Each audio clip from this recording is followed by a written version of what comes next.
Okay, Nifty bank पे आपका ये व्यू था। चलिए अब एक काम करते हैं, विषय को बदलते हैं और थोड़ा सा अगर आप देखें उसी चीज़ पर फोकस करते हैं जिसको लेकर बाजार भी और कुछ हद तक महाराष्ट्र के नतीजों के बाद, जहाँ पे बहुत स्ट्रॉन्ग एनडीए के नंबर्स थे, मायावती के नंबर्स काफ़ी स्ट्रॉन्ग थे, लेकिन अब जो सीएम पद का चेहरा कौन होगा उसको लेकर पशुपेश बढ़ गया है। दरअसल सूत्रों के से जो मिली जानकारी है उसके मुताबिक एकनाथ शिंदे ने केंद्र में जाने से जो उनको जो ऑफर मिला था वो ठुकरा दिया है। अब हमारे साथ बात करने के लिए न्यूज़ 18 के संवाददाता विवेक गुप्ता जुड़ चुके हैं इस वक्त मुंबई में बीजेपी के मुख्यालय से। विवेक, ये एकनाथ शिंदे मेरे ख्याल से 3 बजे आज एक प्रेस कॉन्फ्रेंस भी कर रहे हैं। कैसे देखें इस प्रेस कॉन्फ्रेंस को? क्या वो अपनी कुछ आई थिंक जो मांगे हैं वो रखेंगे या फिर एग्जैक्टली उनकी मांगे क्या हैं? क्योंकि केंद्र में जाने से तो उन्होंने शायद मना ही कर दिया, तो अब विकल्प क्या बचे हैं? और क्या बीजेपी सीएम पद ना ले, इस बात की गुंजाइश लगती है आपको क्या? धीरेन्द्र, देखिए सबकी नजरें अब एकनाथ शिंदे जो महाराष्ट्र के केयरटेकर सीएम है उनकी प्रेस कॉन्फ्रेंस में, कुछ ही समय बाद उनकी प्रेस कॉन्फ्रेंस शुरू होने वाली है। जो सूत्रों से जानकारी मिल रही है कि देखिए बीजेपी नंबर 1 पार्टी है और उन्होंने 150 सीटों में से चुनाव लड़ा था, 133 सीटें जीत कर सामने आई।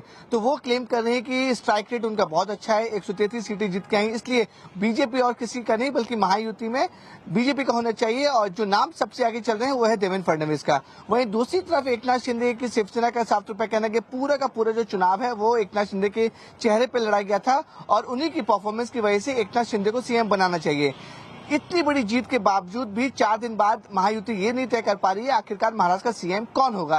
ये देखिए एक सूत्रों से ये भी जानकारी मिली कि एकनाथ शिंदे को ये भी ऑफर दिया गया कि आप डिप्टी सीएम बन जाइए या फिर आपको केंद्र में एक बड़ा पोर्टफोलियो दे दिया जाएगा। लेकिन एकनाथ शिंदे ने डिप्टी सीएम बनने को इनकार कर दिया है। एकनाथ शिंदे ने कह दिया कि अगर डिप्टी सीएम अगर उनके पास ऑफर आता है तो वो खुद नहीं बनेंगे, बल्कि उनके जो बेटे हैं शिवसेना सांसद कल्याण से श्रीकांत शिंदे, उनको डिप्टी सीएम की कुर्सी दे दी जाएगी। और साथ ही साथ एकनाथ शिंदे ने यह भी मांग की है कि उन्हें महायुति का संयोजक भी बनाया जा सके, लेकिन केंद्र में उन्होंने जाने से मना कर दिया है। तो इस तरीके की जो बार्गेन है वो दोनों पार्टियों के बीच चल रही है, बीजेपी और शिवसेना के ग्रुप से ये बार्गेनिंग चल रही है। और सबकी नजरें दोपहर 3 बजे के आसपास की हैं, जब एकनाथ शिंदे एक बड़ी प्रेस कॉन्फ्रेंस करेंगे और उसमें अपने कार्ड्स वो ओपन कर सकते हैं कि आखिरकार उनकी क्या मांगे हैं, क्या क्या कंडीशन है, क्या वो अगर डिप्टी सीएम को ऑफर आता है तो वो एक्सेप्ट करते हैं या नहीं करते हैं। और उनकी नजर में बीजेपी की तरफ से या महायुति की तरफ से सीएम कौन सा फेस होगा उसका भी खुलासा धीरेन्द्र वो कर सकते हैं। धीरेन्द्र जी हाँ, चलिए तो शुक्रिया आपका इनफैक्ट विवेक इस पूरी चर्चा के लिए। लेकिन देवेंद्र फडणवीस का इस बार क्या कहना है इस पर, क्योंकि शायद बीजेपी सरेंडर करे या फिर इस बार चीफ मिनिस्टर पद के लिए शायद ना माने या फिर बैकफुट पे आ जाए, ऐसी पॉसिबिलिटी लग नहीं रही है।